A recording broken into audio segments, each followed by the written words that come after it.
하나님 앞에 나아갑시다.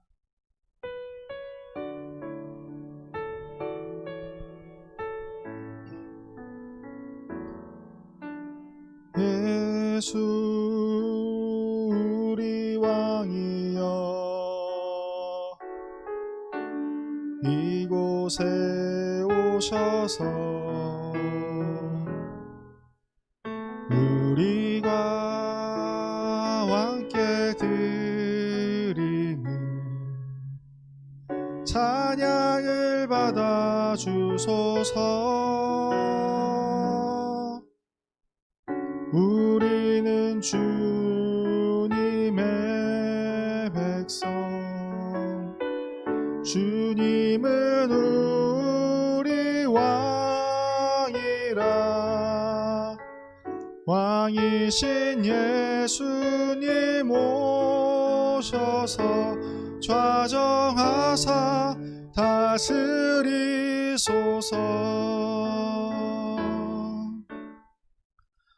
나는 포도나무요 너희는 가지라. 그가 내 안에 내가 그 안에 거하면 사람이 열매를 많이 맺나니 나를 떠나서는 너희가 아무것도 할 수 없음이라. 너희가 내 안에 거하고 내 말이 너희 안에 거하면 무엇이든지 원하는 대로 구하라. 그리하면 이루리라. 아멘.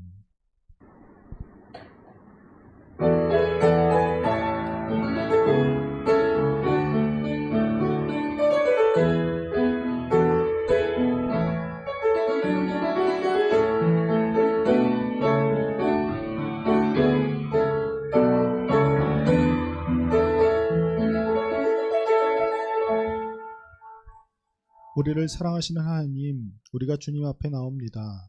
우리의 마음과 정성을 다한 이 예배의 시간에 주님께서 은혜를 부어주시고 주님으로 말미암아 기쁨을 누리며 주님께 영광을 올려드리는 시간이 되게 하여 주시옵소서.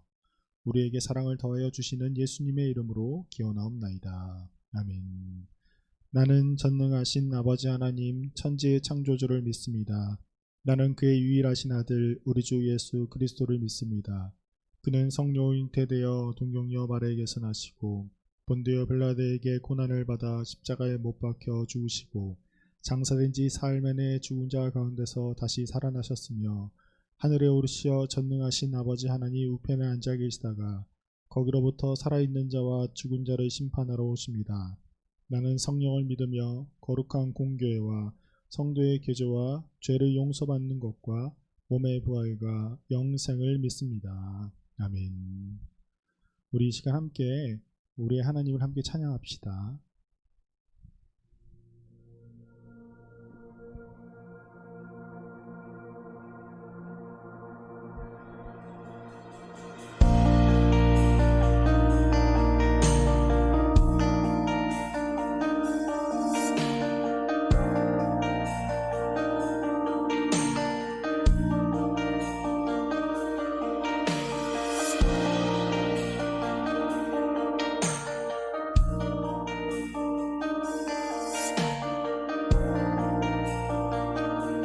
우리를 사랑하시는 하나님의 고백의 찬양을 들어보도록 하겠습니다. 나의 사랑, 너는 어여쁘고 참 귀하다. 너는 보석보다 귀하다. 내가 사랑스럽지 않을 때 너를 온전히 사랑하고 너와 함께하려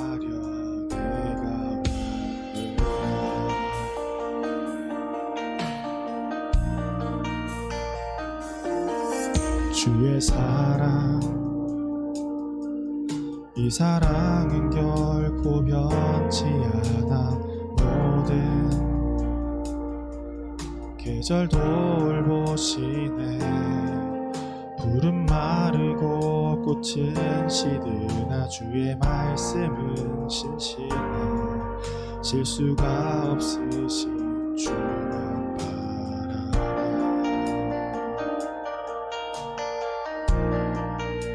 주님의 나라와 뜻이 나의 삶 속에 임하시며 주님 알기를 주만 보기를 소망해.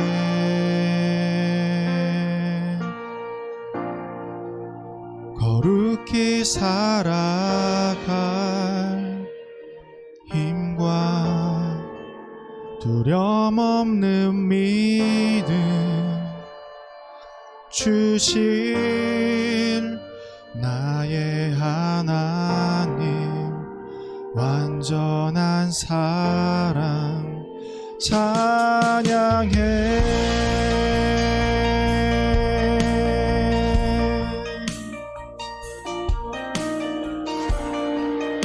우리 시간 다 함께 하나님을 찬양하는 시간 갖도록 하겠습니다. 나의 사랑, 나의 사랑 너는 어여쁘고 참 귀하다. 어느 보석보다 귀하다.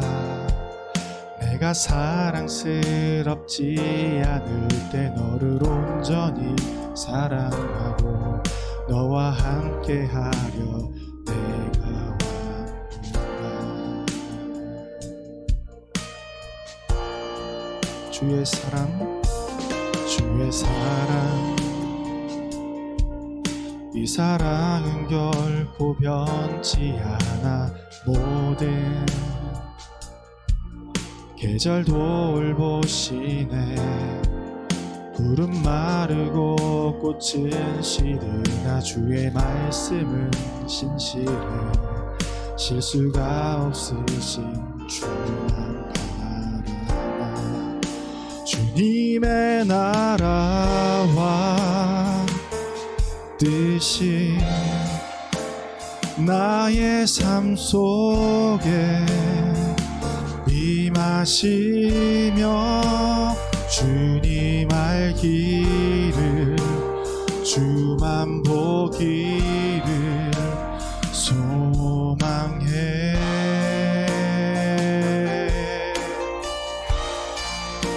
거룩히 살아갈 힘과 두려움 없는 믿음 주신 나의 하나님 완전한 사랑 찬양해.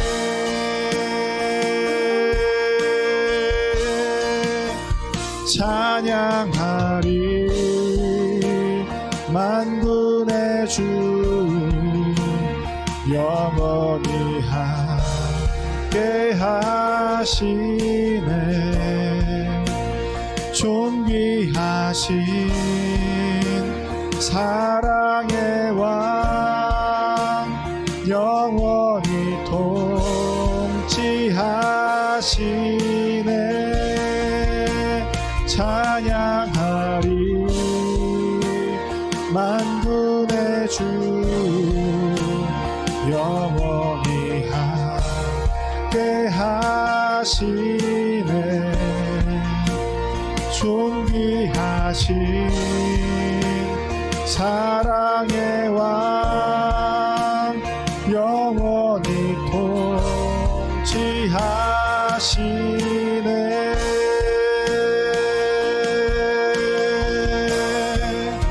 주님의 나라와 뜻이 나의 삶 속에 임하시며 주님 알기를 주만 보기를 소망해.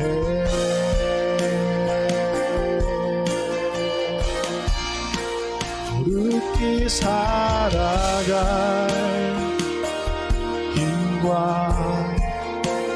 두려움 없는 믿음 주신 나의 하나님 완전한 사랑 찬양해.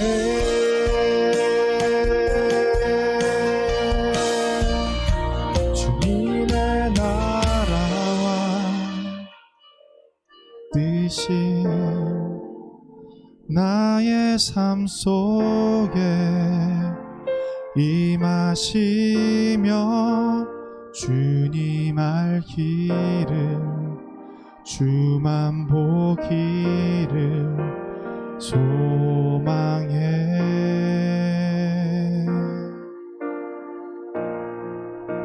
거룩히 살아갈 힘과 두려움 없는 믿음 주실 나의 하나님 완전한 사랑 찬양해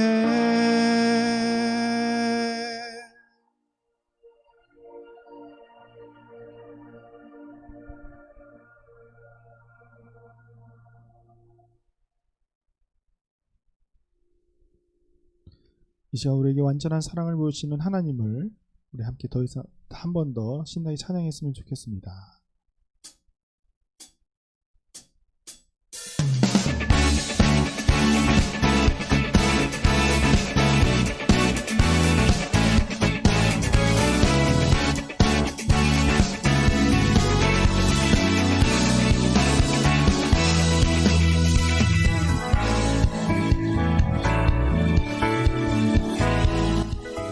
함께 찬양합시다. 하늘 위에 주님밖에 하늘 위에 주님밖에 내가 사모할 자 이 세상에 없네 내 맘과 힘은 믿을 수 없네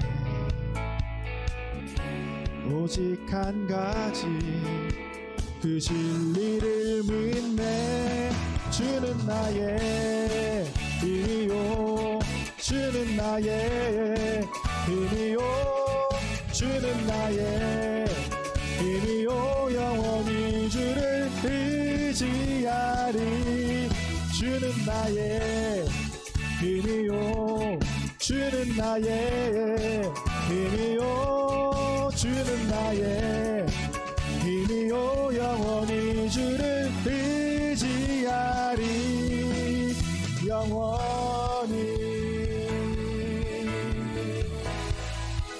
다시 찬양할까요? 하늘 위에 주님밖에 하늘 위에 주님밖에 내가 사모할 자 이 세상에 없네 내 맘과 힘은 믿을 수 없네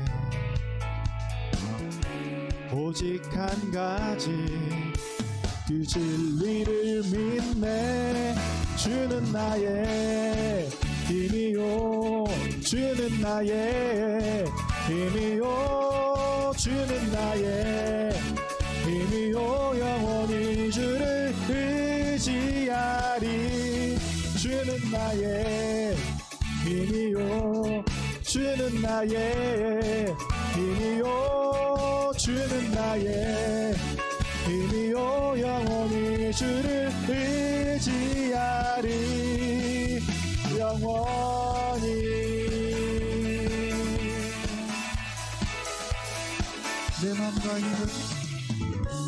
내 맘과 힘은 믿을 수 없네 오직 한 가지 그 진리를 믿네 주는 나의 힘이요 주는 나의 힘이요 주는 나의 힘이요 영원히 주를 의지하리 주는 나의 힘이요 주는 나의 힘이요 주는 나의 힘이요 영원히 주를 의지하리 주는 나의 힘이요 주는 나의 힘이요 주는 나의 힘이요 영원히 주를 의지하리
내 주를 가까이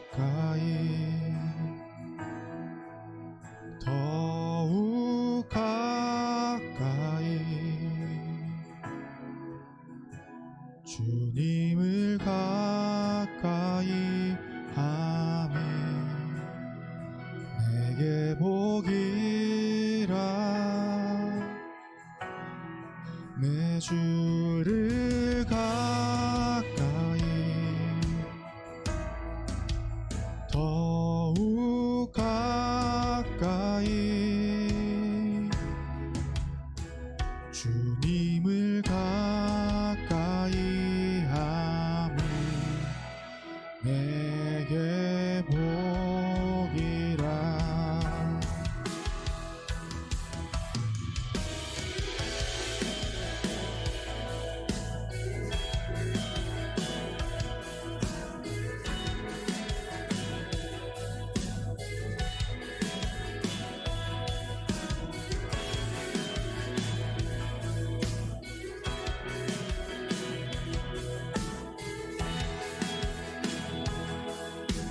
내 평생 소원은 내 평생 소원은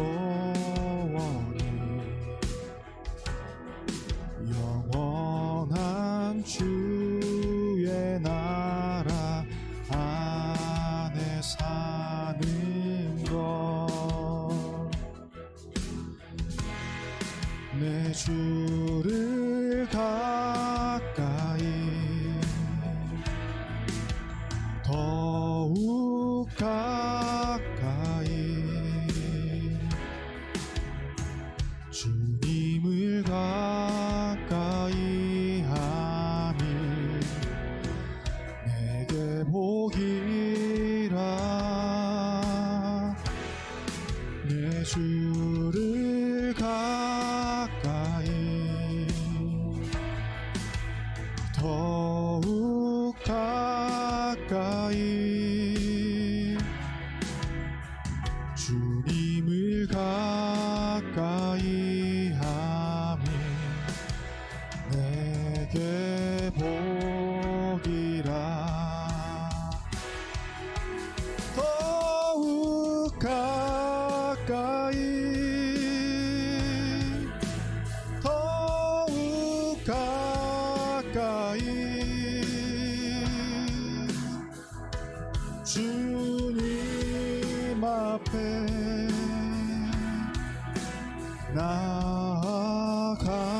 나아갑니다. 더욱 가까이 더욱 가까이 주님 앞에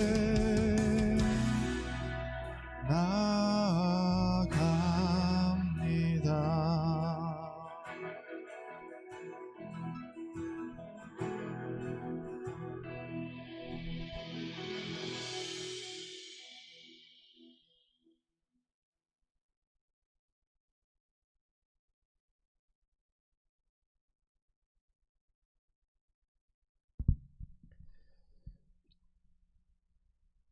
고마우신 아버지 하나님, 이 시간 천지를 창조하시고 인간을 지으신 하나님, 태초부터 지금까지 그 뜻 안에서 세상을 주관해 오신 주님을 찬양합니다. 죄와 허물로 죽었던 저희들을 위하여 독생자 예수님을 보내주시고 우리 죄를 십자가의 보혈로 대속하사 믿음으로 자녀가 되는 권세를 주심을 감사드립니다. 성령의 인도하심 따라 주의를 잊지 않고 예배에 나아가게 하심을 감사드립니다. 비록 예배당에 함께 모여 예배를 드리지는 못하지만 영으로 하나 되어 주님의 보좌에 담대히 나아가오니 받아주시옵소서. 어느덧 정상적인 일상을 벗어나 제한적인 생활을 한 지 1년이 되었습니다. 가정, 학교, 사회, 이웃, 만난 자체가 자유롭지 못하다 보니 가족 간, 친구 간의 관계뿐만 아니라 주님과의 관계도 점점 더 멀어지는 것만 같습니다. 주님, 우리를 불쌍히 여겨 주시옵소서.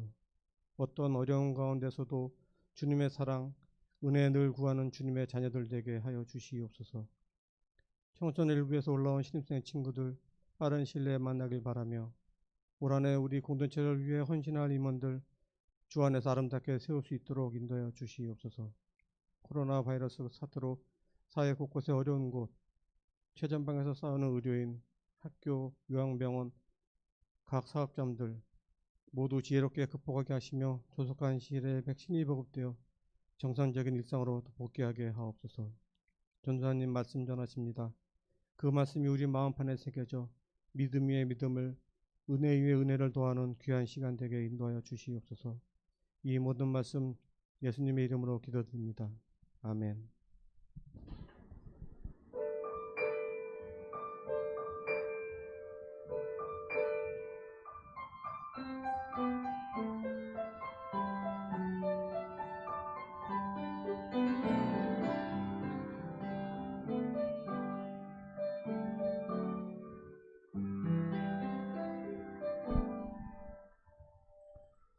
이 시간 우리에게 주신 하나님의 말씀은 신약성경 누가복음 8장 11절부터 15절까지의 말씀입니다. 신약성경 누가복음 8장 11절부터 15절까지의 말씀을 제가 봉독하도록 하겠습니다. 이 비유는 이러하니라. 씨는 하나님의 말씀이요 길가에 있다는 것은 말씀을 들은 자니 이에 마귀가 가서 그들이 믿어 구원을 얻지 못하게 하려고 말씀을 그 마음에서 빼앗는 것이요 바위 위에 있다는 것은 말씀을 들을 때에 기쁨으로 받으나 뿌리가 없어 잠시 믿다가 시련을 당할 때에 배반하는 자요 가시떨기에 떨어졌다는 것은 말씀을 들은 자이나 지내는 중 이생의 염려와 재물과 향락의 기운이 막혀 온전히 결실하지 못하는 자요 좋은 땅에 있다는 것은 착하고 좋은 마음으로 말씀을 듣고 지켜 인내로 결실하는 자니라. 아멘. 우리가 흑백 논리라는 말이 있어요. 우리가 배우다 보면 흑백 논리에 대해서도 이야기를 하는데 이 흑백 논리라는 말은 모든 일을 흑 아니면 백, 선 아니면 악이라는 방식으로 오직 두 가지의 양극단에 서서 바라보고 사고하는 것을 이야기합니다. 흑과 백 사이에는 수많은 색깔들이 존재하지만 그 중간에 있는 수많은 색깔들을 인정하지 않고 완전히 뚜렷한 흑색과 뚜렷한 백색만을 원하는 것이 바로 흑백 논리입니다. 어떠한 문제에 있어서 흑백으로만 나누는 것은 매우 편협한 생각이기도 해요. 하지만 이렇게 흑백으로 나눠야 되는 상황이 올 때도 분명히 있습니다. 그래서 가끔씩 보면 이 흑백 논리가 사실은 그렇게 좋지는 않은데 우리는 이렇게 흑백 논리로 문제를 바라보는 것을 상당히 많이 보게 되는 것 같아요. 특히 요새 사회를 보면 우리나라뿐만이 아니라 세계적으로 양극단에 서서 서로가 서로를 향해서 내가 틀렸어 라고 이야기하는 경우가 상당히 많은 것 같아요. 예를 들어서 같은 정당의 사람이 말한 부분을 같은 소속에 있는 정당의 사람이 비판을 하게 되면 너는 우리 편이 아니구나 라고 생각을 하게 되어서 서로 그것에 대해서 불쾌하게 생각하고 공격하기도 하지요. 그래서 요새 사람들의 정치적인 모습을 살펴보면 나의 편이 아니면 적 이렇게 생각하는 것 같아요. 아무튼 이렇게 이것 아니면 저것이라고 생각하는 단 두 가지의 선택지밖에 없는 것처럼 보이는 것, 이러한 것이 이 세상 속에서만 존재하는 것이 아니라 우리 교회 안에서도 존재를 하게 됩니다. 물론 우리 교회 안에서 이 양극단에 서서 이야기하는 단 한 가지의 주제, 다른 것들은 그렇게 보면 안 되겠지만 꼭 이렇게 봐야 하는 것들이 한 가지가 있어요. 그것은 바로 무엇이냐면 구원의 문제예요. 우리는 구원에 대해서 굉장히 냉정하게 생각을 하죠. 구원을 받았다 아니면 구원을 못 받았다, 딱 이렇게 이분법적으로 사고를 할 수밖에 없습니다. 구원을 받았는지 안 받았는지 모른다라는 것이 아니라 그리고 중간에 있는 상태에 있다라고 이야기할 수 없는 부분이죠. 그래서 구원은 중립적인 입장을 취할 수가 없어요. 그리고 그리스도인들에게 있어서 이 구원받는 것은 어찌 보면 가장 중요한 일이고 그것이 전부이다라고 이야기할 수 있기 때문에 우리들은 이 구원을 받는 것, 그 구원을 받는 방법과 조건에 대해서 굉장히 중요하게 생각하고 관심을 가지게 됩니다. 오늘 본문 말씀은 4가지 땅에 떨어진 씨 비유라는 비유예요. 예수님께서 이 비유는 천국, 하나님의 나라에 대한 비유로 말씀하신 것이죠. 하나님 나라에 합당한 사람이 누구인지 예수님께서 이야기를 하고 계십니다.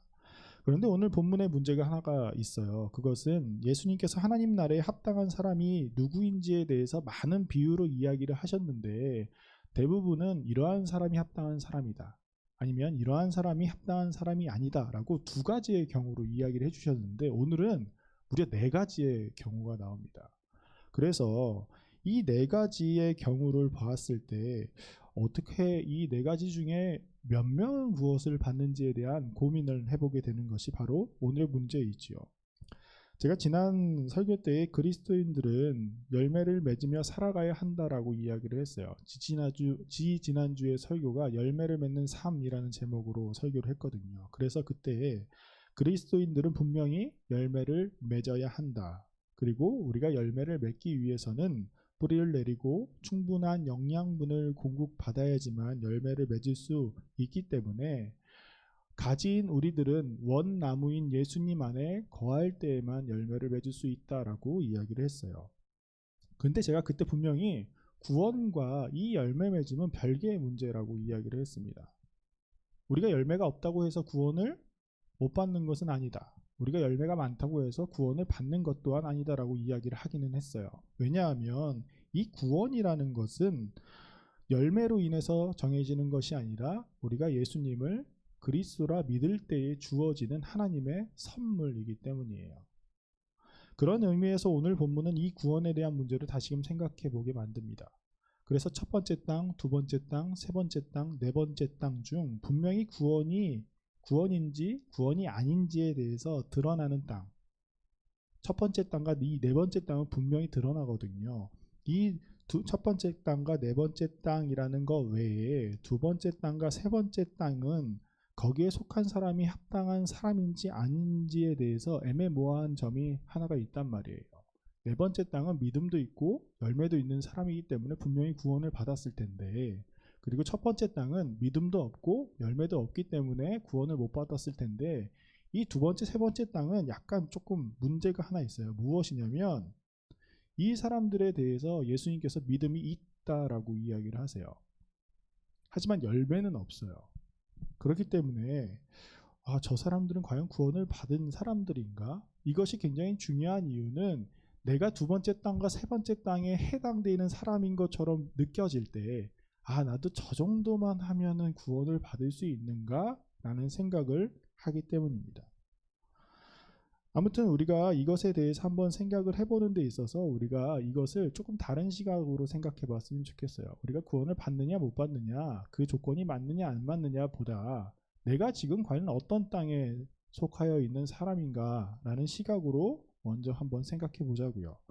우리가 그래서 예수님의 비유에 대해서 한번 생각해 봅시다. 첫 번째 땅의 첫 번째 땅은 씨가 길가에 뿌려진 것입니다. 예수님은 이것에 대해 이렇게 말씀하시지요.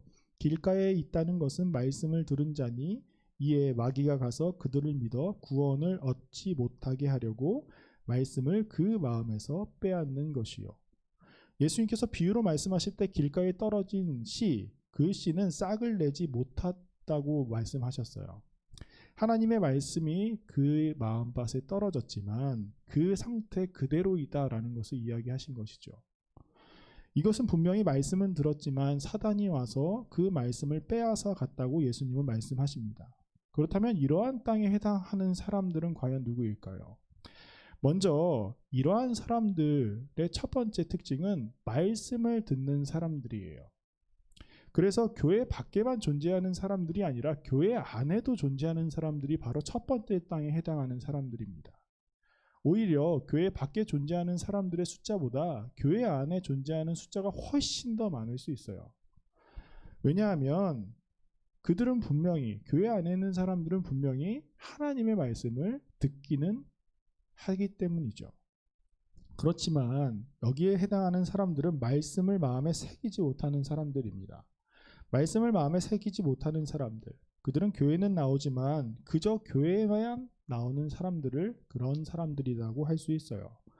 그 사람들은 성경의 말씀을 보고 듣는 것을 정기적으로 계속 하지만 단순히 그것이 끝인 사람들, 단순히 말씀을 듣기만 하는 사람들이 바로 이 첫 번째 땅에 해당하는 사람들이에요. 하나님과 사단과의 마음속에서 일어나는 그 전쟁 가운데 사단이 이기게 그냥 도와주는 사람들이 바로 그러한 사람들이다라는 것이죠. 하나님의 말씀에는 전혀 관심이 없어요. 이런 사람들. 여러분 가끔 그런 사람들이 있어요. 교회를 다니는데 교회를 다니는 이유가 우리들이랑 조금 다른 사람들이 있어요. 뭐 어른들의 경우에는, 청년들 같은 경우는 이런 경우도 제가 많이 봤는데 결혼을 하기 위해서 다니는 사람들도 있어요. 배우자감을 찾기 위해서. 지금은 많지 않을 수 있겠지만 예전에는 교회 다니는 사람들이 더 착하고 더 좋아 보인다라는 뜻으로 아무런 믿음도 없이 교회에 가서 예배는 드리지만 옆에 있는 사람들을 쳐다보느라 하는 사람들도 있습니다. 그리고 어떠한 사람들은 회사 상사가 다니기 때문에, 아니면 나랑 거래처를 하는 그런 사람들이 다니기 때문에 교회를 그냥 다니는 사람들도 있어요.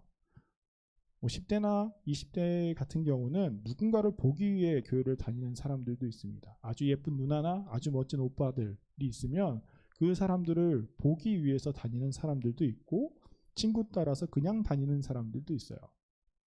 물론 우리가 이렇게 해서 교회를 다니면 안 된다라는 것을 제가 이야기하려는 것은 아니에요. 처음에 교회를 나올 때는 그런 모습으로 나올 수 있어요. 친구가 가자고 해서 교회에 나올 수 있고, 저 교회에 예쁜 사람이, 멋진 사람이 있어서 그것을 보려고 나갈 수는 있어요. 그리고 부모님이 나오라고 해서 그냥 나올 수도 있어요. 하지만 문제는 1년이 지나고 2년이 지나고 10년이 지나고 20년이 지나도 계속 그러한 이유로만 교회를 나오는 것이 바로 문제라는 것이에요.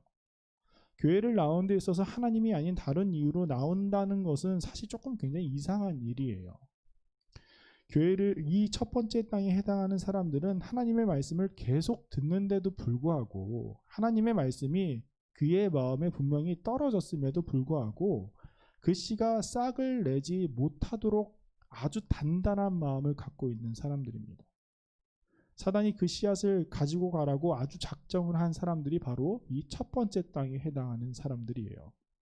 하나님의 말씀을 전혀 들으려고 시도하지도 않는 사람들, 그래서 나는 하나님을 잘 몰라요 라고 이야기하는 사람들. 근데 그런 사람들은 나는 하나님에 관심이 없어요 라고 이야기하는 사람들이 바로 이 첫 번째 땅에 해당하는 사람들입니다. 두 번째 땅에 해당하는 사람들은 바위 위에 씨가 뿌려진 사람들이에요. 이들에 대해서 예수님께서는 바위 위에 있다는 것은 말씀을 들을 때에 기쁨으로 받으나 뿌리가 없어 잠깐 믿다가 시련을 당할 때에 배반하는 자요 라는 말씀을 하십니다. 여러분, 씨가 바위 위에 떨어졌다라는 것은 뿌리가 굳건히 내리지 못하는 상태를 의미해요. 씨가 씨로만 남아버린 첫 번째 땅과는 좀 다르죠. 씨가 싹을 텄잖아요. 그래서 이 사람들에 대해서는 분명히 믿음이 존재한다라고 예수님께서 이야기를 하십니다. 그런데 이 씨가 싹을 틔었지만 그 뿌리를 내릴 땅이 없어서 양분을 흡수하지 못한 그 싹은 싹 그 채로 말라버리는 상황이 바로 두 번째 땅에 해당하는 사람들이에요. 이에 대해서 예수님은 그들이 하나님의 말씀을 듣고 기뻐했다. 말씀을 듣고 말씀을 보면서 그렇구나, 예수님께서 나의 구원자가 되시는구나 라고 생각도 하고 고백도 하는 사람들, 하나님에 대한 관심이 분명히 있는 사람들이 이 두 번째 땅에 해당하는 사람들이에요. 하지만 말씀을 들을 때라고 말한 그때는 이것은 말씀을 듣는 동안에 라는 의미를 지니고 있어요.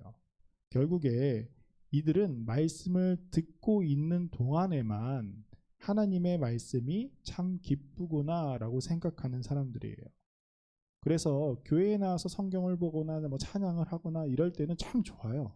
그랬는데 교회 밖으로 나갔을 때는 전혀 그리스도인처럼 살지 않는 사람들을 뜻합니다. 그래서 이 사람들은 시련을 당할 때 물리적인 박해나 정신적인 압박, 유혹들이 다가오면 하나님의 말씀을 잃어버리는 사람들. 예수님께서는 그러한 사람들을 하나님의 말씀을 배반하는 사람들이다라고 이야기를 하셨어요. 아주 작은 바늘에도 흔들리는 사람들입니다.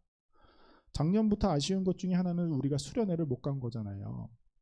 이 수련회를 잘 생각해 보면 수련회를 가서 대부분에 있는 학생들은 찬양을 하면 굉장히 즐거워해요. 다 열심히 찬양을 하고 심지어 그렇게 열심히 찬양하고 나서 말씀 시간이 돼도 생각보다 말씀을 훨씬 더 잘 듣고 기도의 시간에도 기도도 열심히 하려고 노력을 합니다. 그리고 수련회 안에서 친구들과 굉장히 사이좋게 지내요. 평소 주일날에는 인사도 안 하던 친구들이 수련회 가면 막 친해지기 시작해요. 그리고 나서 그렇게 은혜롭게 수련회가 끝이 나고 집으로 돌아가는 교회 밖을 딱 나가는 그 시점에 이전과 똑같은 생활을 하는 사람들이 있어요. 그래서 다음 주에 와서 분명히 저 둘이 인사했는데 인사 안 하는 사람들, 찬양을 그렇게 열심히 했는데 여기에서는 못하겠습니다라고 이야기하는 친구들, 뭐 그런 친구들 가끔 있거든요. 여러분, 어쩌면 그런 사람들이 두 번째 땅에 해당하는 사람들일 수도 있어요.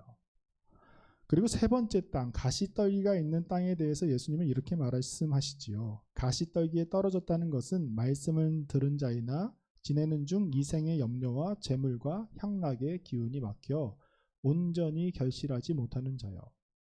여러분, 이 세 번째 땅에 떨어진 씨 또한 싹이 나지요. 근데 두 번째와 달리 자라납니다.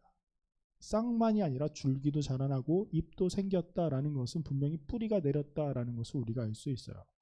그러나 가시떨기도 함께 자라나는 그러한 땅이에요. 그래서 가시떨기가 이 싹이 계속 자라는 기운을 막았다라고 성경은 이야기합니다. 분명히 뿌리를 내리고 영양분을 공급받고 있는 상태이지만 가시로 인해서 줄기와 잎이 상하면서 열매를 맺을 만큼의 성장이 안 되는 상태, 이 사람들이 세 번째 땅에 속하는 사람들이에요. 이들에게 있어서 성장을 방해하는 것은 이생의 염려와 재물과 향락이다라고 예수님께서 말씀하셨어요. 여기서 나오는 이 염려라는 말은 이 원어로 메림나라는 말인데 이 말은 잘 쓰이지 않는 말이에요. 누가복음에서 두 번밖에 나오지 않거든요. 이 말은 어떤 일이 잘 안 되거나 하면 우리가 막 어떡하지?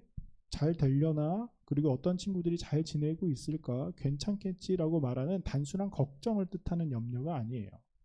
이 염려가 가진 의미는 자기 자신의 행복과 편안함을 위해서 지나친 관심을 기울이는 것이 바로 이 메림나라는 단어의 뜻입니다.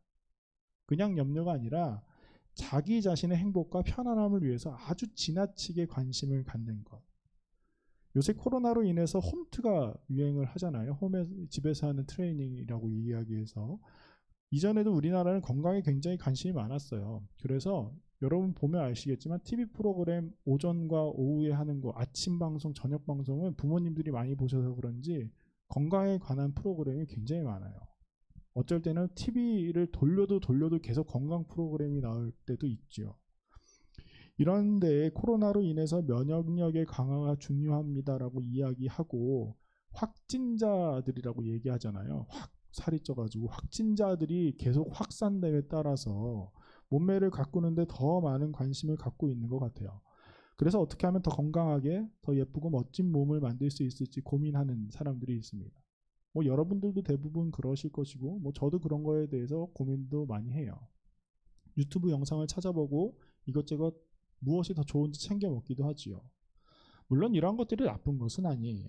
자기 자신을 가꾸는 것은 매우 좋은 일입니다. 예수님께서도 그것을 굉장히 좋아하세요. 그런데 문제는 자기 자신을 가꾸는 이 일에 지나친 사람들이 있어요. 건강한 몸을 위해서 24시간 내내 어떻게 하면 건강한 몸을 지닐 수 있을지 고민하고 그것을 찾아보는 사람들, 그런 사람들이 있어요. 가끔씩 우리가 누군가를 만나다 보면 저 사람 굉장히 유단 떤다라는 이야기를 할 정도로 우리를 불편하게 만드는 사람들이 있어요. 같이 밥을 먹어도 자기는 따로 챙겨온 거를 매일매일 먹고 잠자는 시간, 뭐 마시는 시간 이런 것까지 다 지키는 사람들. 나의 행복을 위해서 관심이 굉장히 많은 사람들이죠. 예수님은 자기 자신의 행복을 찾는 것이 나쁘다고 말씀하시지는 않지만 그것이 지나치게 되면 그것으로 인해 우리의 믿음이 성장하지 못한다라고 말씀하십니다. 아마 현대를 살아가는 그리스도인들은 이 세 번째 땅에 해당하는 사람들이 상당히 많을 것이에요. 나의 꿈을 이루기 위해서 예배를 뒤로 미룬다든지 성공을 위해서 하나님이 뒤처진다든지 이러한 것을 염려하면서 살아가는 그러한 사람들이 바로 이 세 번째 땅에 속한 사람들이에요. 이 사람들은 하나님이 계시고 하나님을 믿는다고 고백을 합니다. 그리고 봉사도 더 열심히 하고 그렇게 살아가요. 하지만 정작 중요할 때는 하나님보다 다른 것들을 더 생각하면서 선택하는 사람들이 바로 이 세 번째 땅에 해당하는 사람들이고, 이러한 사람들은 예수님께서 결실을 맺지 못하는 사람들이다 라고 이야기를 하세요. 그리고 네 번째, 좋은 땅을 지닌 사람들에 대해서 이야기하십니다. 좋은 땅에 있다는 것은 착하고 좋은 마음으로 말씀을 듣고 지키어 인내로 결실하는 자니라. 예수님께서 하나님의 말씀인 씨가 그들의 마음밭인 땅에 떨어져서 자라나고 성장하여서 결실을 이루는 사람들, 우리가 가장 닮고 싶어하는 사람들이잖아요. 그 사람들은 착하고 좋은 마음으로 말씀을 듣고 지키어 인내하는 사람들이라고 말씀하셨어요. 이들에겐 세 가지 특징이 있죠. 첫 번째는 올바른 마음을 지닌 사람들이에요. 착하고 좋은 마음이라고 말씀하신 것이 바로 올바른 마음이다 라고 이야기할 수 있는데, 이 사람들은 하나님이 보시기에 좋은 사람들일 뿐만이 아니라 사람들이 보기에도 좋은 사람들을 뜻해요. 여기서 나타나는 이 올바른 마음은 하나님이 보시기에 올바르다 해서 그치는 것이 아니라 일반 사람들도 보았을 때 저 사람 굉장히 착하고 도덕적이고 훌륭한 사람이야 라고 이야기하는 사람들이 바로 올바른 마음을 지닌 사람들이죠. 이전에 20년 전만 하더라도 제 친구가 저한테 이렇게 얘기한 적이 있어요. 나는 아이를 낳으면 꼭 교회에 보낼 거야. 그래서 그 친구는 교회를 잘 안 다니거든요. 그래서 왜? 라고 물어보니까 나의 아이는 꼭 착하게 컸으면 좋겠어 라고 이야기를 했어요. 20년 전만 하더라도 제 친구는 교회를 다니는 사람은 착한 사람이라고 기억을 했던 것 같아요. 그리고 제가 너도 교회를 다니면 되잖아. 그러니까 나는 그렇게 착하지 못하기 때문에 교회를 못 다녀 라고 얘기를 했어요. 근데 근래에 들어서는 그 친구 자기 자식 교회 보낸다는 소리 전혀 하지 않아요. 왜일까요? 그것은 아마도 교회에 대한 인식이 그만큼 바뀌었기 때문이죠. 교회에 대한 인식과 교회를 다니는 그리스도인들이 올바른 사람들이 많았다면 지금은 어떻게 보면 그 올바른 마음을 지닌 사람들이 많지 않기 때문에 그럴 수도 있다라는 것이죠. 여러분, 그리고 두 번째 특징은 말씀을 꼭 붙잡고 있는 사람들입니다. 말씀을 듣고 지켰다라는 이 말씀에서 지켰다라는 이 말의 뜻은 언어적으로 볼 때 꼭 붙잡고 있다라는 그 의미를 지니고 있어요. 그래서 하나님의 말씀을 손에 놓지 않으려고 노력하고 실제로도 그렇게 살아가는 사람들입니다. 여러분, 우리가 작년에 이어서 올해도 말씀 달력을 쓰잖아요. 작년에는 우리에게 말씀을 주신 하나님께 감사하면서 땡스 365라는 그러한 의미에서 말씀을 매일 썼죠. 올해는 하루에 한 말씀, 그 말씀으로 우리가 숨 쉬면서 살아가자라고 생각하는 의미에서 날마다 숨이라는 제목으로 말씀을 쓰고 있습니다. 한 구절은 매우 작은 것처럼 보이지만 그럼에도 불구하고 매일매일 하나님의 말씀을 놓치지 않겠다라는 그 마음, 그러한 마음들이 바로 하나님의 말씀을 붙잡는 사람들의 특징이에요. 그리고 세 번째는 인내하는 사람들입니다. 우리는 인내에 대해서 종종 오해하는 경우가 가끔씩 있어요. 고난을 참아내는 것이 인내라는 뜻이잖아요. 그런데 참아내는 것에 너무 초점을 맞추다 보니까 우리에게 있어서 신앙이 너무나도 무거운 짐, 그리고 고통스러운 짐이 되어버릴 때가 가끔씩 있는 것 같아요. 그래서 이러한 인내의 오해를 하는 경우는 우리를 스스로 일부러 힘들게 만들거나 고난에 일부러 들어가게 만들기도 합니다. 인내하는 것이 중요하지만 그래서 이 인내하는 것이 중요하다는 생각에 스스로 이 인내를 경험하기 위해서 일부러 고난에 참여하는 사람들이 있단 말이에요. 요새는 잘 그러지 않지만 이전에는 사순절 기간 동안 그리고 고난 주간 동안 금식을 굉장히 많이 했어요. 저도 중학교 2학년 때 고난 주간에 금식을 해야겠다라는 생각을 하고 일주일 동안 금식을 했던 기억이 있어요. 성장기 때 그 배고픔을 참는 것이 굉장히 어려운데도 불구하고 제가 그 일주일간의 시간을 금식을 했습니다. 인내하면서 잘 이겨냈어요. 그런데 지금 생각해보면 그때 나는 왜 금식을 하였나라는 생각을 하게 돼요. 여러분, 금식이 끝나면 굉장히 뿌듯하거든요. 저는 굉장히 뿌듯했어요. 내가 스스로가 되게 자랑스럽고 대견스러웠었던 것 같아요. 근데 여러분, 내가 왜 자랑스러웠을까? 내가 왜 대견했을까라고 생각을 해보면 그것은 바로 인내에 대한 상을 위해, 그리고 내 스스로가 미션을 완수했다라는 그러한 생각을 위해서 스스로 고난에 들어간 것이에요. 우리가 금식을 하는 이유는 하나님을 위해서 하는 것인데 나를 위해서 했다라는 것이죠. 여러분, 예수님께서 우리에게 이렇게 말씀하셨어요. 수고하고 무거운 짐진 자들아 다 내게로 오라. 내가 너희를 쉬게 하리라. 그렇기에 우리는 인내를 경험하기 위해 일부러 고난에 들어갈 필요는 없어요. 우리가 하나님의 말씀에 응답하기 위해 고난의 자리로 나아갈 수는 있습니다. 하지만 하나님이 우리에게 말씀하시지도 않았는데 우리 스스로 인내를 하면서 일부러 고난에 들어갈 필요는 없다라는 것이에요. 우리는 인내라는 것에 대해서 참아내는 것이다라는 그런 시각이 아닌 다른 시각으로 봐야 합니다. 우리는 왜 인내하는가? 우리는 왜 참아내야 하는가라고 말이죠. 여러분, 이 인내하는 것은 아까 세 번째 땅에 속한 사람들과는 반대편에 서 있는 사람들이에요. 세 번째 땅에 있는 사람들은 염려, 자신의 행복을 위해서 지나치게 관심을 두는 사람들이라고 말했잖아요. 그런데 이 인내하는 사람들도 자신의 행복을 위해 지나치게 관심을 두는 사람들이에요. 그런데 무엇이 반대냐면 세 번째 사람들의 관심의 기준은 하나님이 아닌 재물과 향락입니다. 하지만 이 좋은 땅인 사람들의 관심의 기준은 바로 하나님에게 있어요. 그래서 하나님께서 나를 도와주실 것이라는 그 믿음을 가지고 기다리는 사람들, 그것이 바로 인내하는 사람들입니다.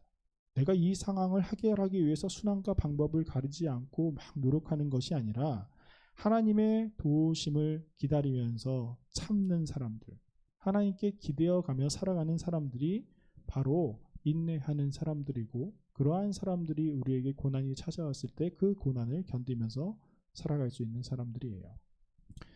오늘도 우리에게 주어진 하나님의 그 말씀이 여러분의 마음속에서는 얼마나 잘 자라나고 있습니까?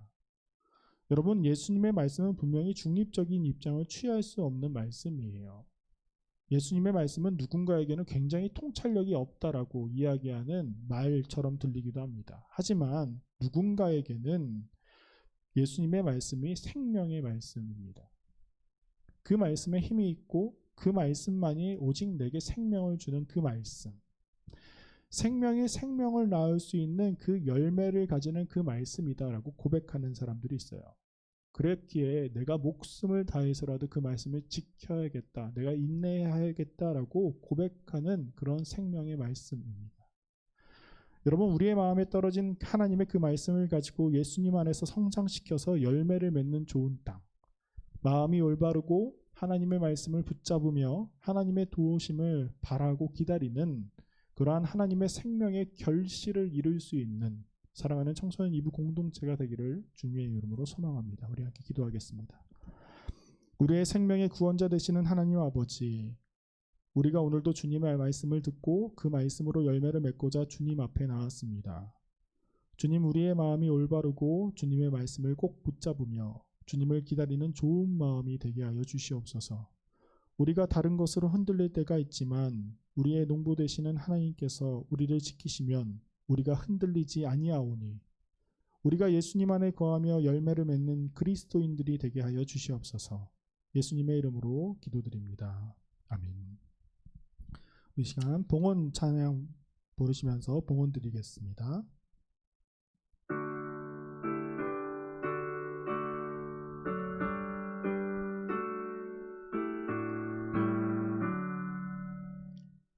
내게 있는 모든 것을 아낌없이 드리네. 사랑하고 의지하며 주만 따라 살리라. 주께 드리네. 주께 드리네.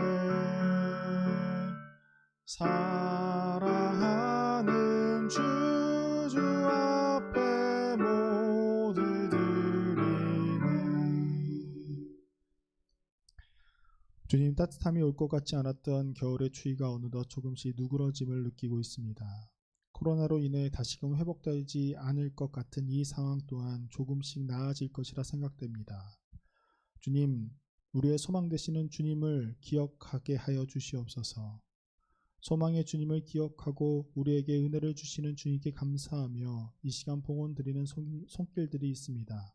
항상 하나님의 말씀을 붙잡고 주님을 의지하는 하나님의 자녀들에게 복의 복을 더하여 주사 그들에게 은혜를 허락하여 주시어 소망 없는 이 세상 속에서 주님의 소망을 바라보는 주님의 자녀들이 되게 하여 주시옵소서. 감사드리며 예수님의 이름으로 기도드립니다. 아멘. 우리 이 시간 함께 기도하고 싶은 것은 우리가 항상 이제 중보적 기도하면은 타인들을 위해서 기도를 많이 했어요. 하지만 오늘은 우리가 우리 공동체를 위해서 한번 기도했으면 좋겠습니다. 우리가 예배를 못 드린 지 지금 2달이 됐는데 예전에 느꼈던 2달과 지금의 2달은 조금 더 다른 것 같아요. 여러분도 그렇고 저 또한 그랬던 것 같아요. 그래서 우리가 코로나로 인해서 지쳐버린 예배 공동체, 우리 청소년 2부 공동체를 위해서 함께 기도했으면 좋겠습니다. 우리가 이맘때쯤 함께 수련회도 가고 함께 신입생 환영하면서 서로 또 나누고 그렇게 즐거웠던 그 시간을 갖지 못한 그 아쉬움들 하나님께서 잘 아실 겁니다. 그래서 우리가 더욱더 생각하고 서로를 위해서 기도하고 우리의 마음을 주님께서 만져주십시오라고 우리 함께 이 시간 기도하도록 하겠습니다. 우리 함께 기도하겠습니다. 사랑하는 하나님 아버지 감사합니다. 참으로 어려운 시기를 살아가고 있는 우리 아이들, 우리들을 주님께서 기억하여 주시옵소서. 우리가 함께 모여서 예배했던 그 순간들이 너무나도 오래전 일처럼 느껴집니다. 하나님, 우리를 불쌍히 여겨주시옵고 우리 예배 공동체를 주님께서 기억하여 주시옵소서. 우리가 다시 이곳에 모여서 자유롭게 예배하고 신나게 찬양하고 하나님께 영광 돌릴 수 있는 그날이 속히 올 수 있도록 주님께서 우리를 보살펴 주시옵소서. 힘들어하고 있는 그 마음들 주님께서 위로를 주시고 상한 마음들 주님께서 고쳐주시면서 그 마음속에 더욱더 따뜻한 주님의 사랑이 넘칠 수 있도록 주님께서 인도하여 주시옵소서. 사랑하는 하나님, 작년 이맘때쯤에 우리는 함께 모여 예배하고 수련회를 가서 하나님을 찬양하였습니다. 하지만 올해는 아직 한 번도 서로 얼굴을 마주하지 못하고 예배하지 못합니다. 이 상황이 우리에게 참으로 힘든 상황임을 주님이 더 잘 아시오니 우리를 불쌍히 여겨주시어 우리가 함께 모일 수 있게 하여 주시고 공동체를 더욱더 소중히 여기며 서로를 더 사랑하는 우리 청소년 2부 공동체가 되게 하여 주시옵소서. 코로나로 지친 우리 마음을 더욱더 보살펴 주시고 우리가 주님으로 말미암아 위로를 얻어 우리 마음의 풍성함을 누리는 주님의 자녀들이 되게 하여 주시옵소서. 감사드리오며 예수님의 이름으로 기도드립니다. 아멘. 하늘에 계신 우리 아버지, 아버지의 이름을 거룩하게 하시며 아버지의 나라가 오게 하시며 아버지의 뜻이 하늘에서와 같이 땅에서도 이루어지게 하소서. 오늘 우리에게 일용할 양식을 주시고 우리가 우리에게 잘못한 사람을 용서해 준 것 같이 우리 죄를 용서하여 주시고 우리를 시험에 빠지지 않게 하시고 악에서 구하소서. 나라와 권능과 영광이 영원히 아버지의 것입니다. 아멘.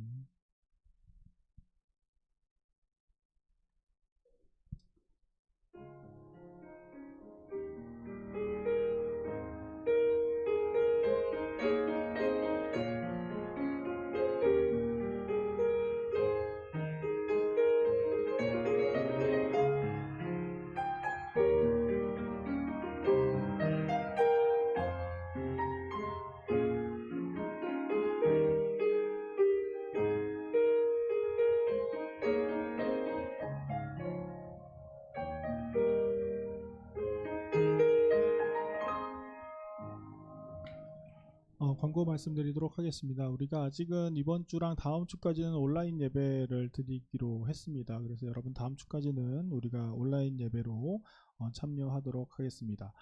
그리고 아까 설교 때도 얘기했지만 날마다 우리가 하나님의 말씀을 붙잡으면서 항상 살아가는 우리 청소년 2부 공동체가 되었으면 좋겠습니다. 그리고 마지막으로 말씀 노트가 우리 담임 선생님들이 여러분들에게 보내주는 이 말씀 노트가 있어요. 우리가 그것으로 또 출석 체크도 하고 그리고 또 그것으로 또 성경 공부도 우리가 대체해서 하고 있으니까 여러분들 꼭 써주셔서 모르면 모른다라고 이야기해서라도 이렇게 써서 선생님들에게 드리면 예배를 드렸구나라는 또 표식이 되니까 여러분들 그렇게 하시고 또 그걸 받은 친구들은 또 선생님들에게 다시금 그렇게라도 선생님들이랑 좀 소통했으면 좋겠거든요. 그래서 여러분들 그렇게라도 이야기를 나눌 수 있는 귀한 시간이 되었으면 좋겠습니다. 여러분들 이제 또 방학인데 우울한 방학이네요. 그래도 집에서 열심히 재밌게 좋은 시간 보내기를 바랍니다. 그럼 우리 다음 주에도 우리 또 온라인으로 또 만나도록 하겠습니다. 우리 다음 주에 봐요. 안녕.